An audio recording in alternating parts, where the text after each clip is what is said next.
NN കക്കാടിൻ്റെ സഫലമീ യാത്ര എന്ന കവിത ഒരുപാട് ചിന്തകൾ ഉണർത്തുന്ന ഒരു കവിതയാണ്.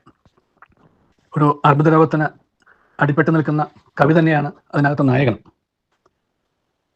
തൻ്റെ പത്നിയോടൊത്തൊരു തിരുവാതിര രാവിനെ എഴുന്നേൽക്കാൻ കിട്ടുന്ന അവസരത്തെ ഓർത്ത് എഴുതിയ കവിതയാണത്. ആ കവിതയുടെ ചിന്തകൾ പോകുന്നത് മുഴുവൻ ജീവിതത്തിൻ്റെ യാത്ര, ഇതുവരെയുള്ള യാത്ര എങ്ങനെ സഫലമായി എന്നുള്ള ഓർമ്മകളെക്കുറിച്ചിട്ടാണ്. തിരുവാതിര എന്ന് പറയുന്നത് തന്നെ ദീർഘമംഗല്യത്തിനും ദാമ്പത്യത്തിൻ്റെ പൂർണ്ണതയ്ക്കും വേണ്ടിയിട്ട് വ്രതാനുഷ്ഠാനങ്ങളോടെ ജീവിത പങ്കാളിയായ സ്ത്രീ നിർവഹിക്കുന്ന ആചാരങ്ങളാണ്. ആ വ്രതാനുഷ്ഠാനങ്ങളുടെ തിരുവാതിരയ്ക്ക് ഒരുങ്ങുന്ന തൻ്റെ പത്നിയോടൊത്ത് 101 വെറ്റില ചവച്ചിട്ടാണ് തിരുവാതിരയുടെ ആഘോഷങ്ങൾ ഭർത്താവ് നടത്തുക. അപ്പോൾ ഒരു തിരുവാതിര നാളിനെ കുറിച്ച് ഓർക്കുന്ന കവി സഫലം ഈ യാത്ര എന്ന് കവിതയ്ക്ക് പേരിട്ടിട്ട് അദ്ദേഹം പറയുന്നതിൽ എന്തുകളുണ്ട്. ഈ ജനലഴി പിടിച്ച് ഞാനൊന്ന് നിൽക്കട്ടെ, എന്നിട്ട് നക്ഷത്രങ്ങളെ നോക്കി ഞാനൊന്ന് ആനന്ദിക്കട്ടെ, എന്നിട്ടൊരു ഓർമ്മപ്പെടുത്തുന്നുണ്ട്. ഒരു ചുമക്കിടെ ഈ പഴങ്കൂട് ഇടറി വീഴാം. ഒരു ചുമക്കിടെ ഈ പഴങ്കൂട് എന്ന് പറയുന്നത് അവനവൻ്റെ സ്വന്തം ജീവിതത്തെക്കുറിച്ചാണ്, ശരീരത്തെക്കുറിച്ചാണ്.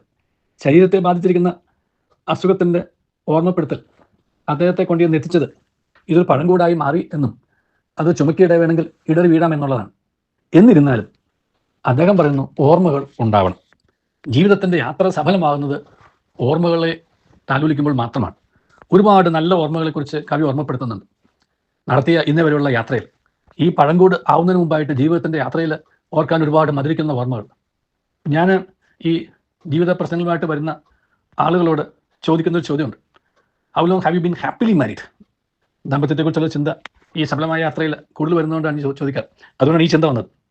അപ്പോൾ ഈ തല്ലുപിടിച്ച് വരുന്ന ഭാര്യയും ഭർത്താവും ആയതുകൊണ്ട് ഈ ദാമ്പത്യം നിലനിർത്താൻ ആഗ്രഹിക്കുന്ന ജീവിത പങ്കാളി പറയും, we have had several years, അല്ലെങ്കിൽ we have had several good times. മറ്റേ പങ്കാളി പറയും, വി നെവർ എവർ ഹാഡ്. അപ്പം ചിലപ്പോൾ 1-2 കുട്ടികളുണ്ടെങ്കിൽ ഞാൻ തമാശയ്ക്ക് അവരോട് പറയും, still you had couple of children.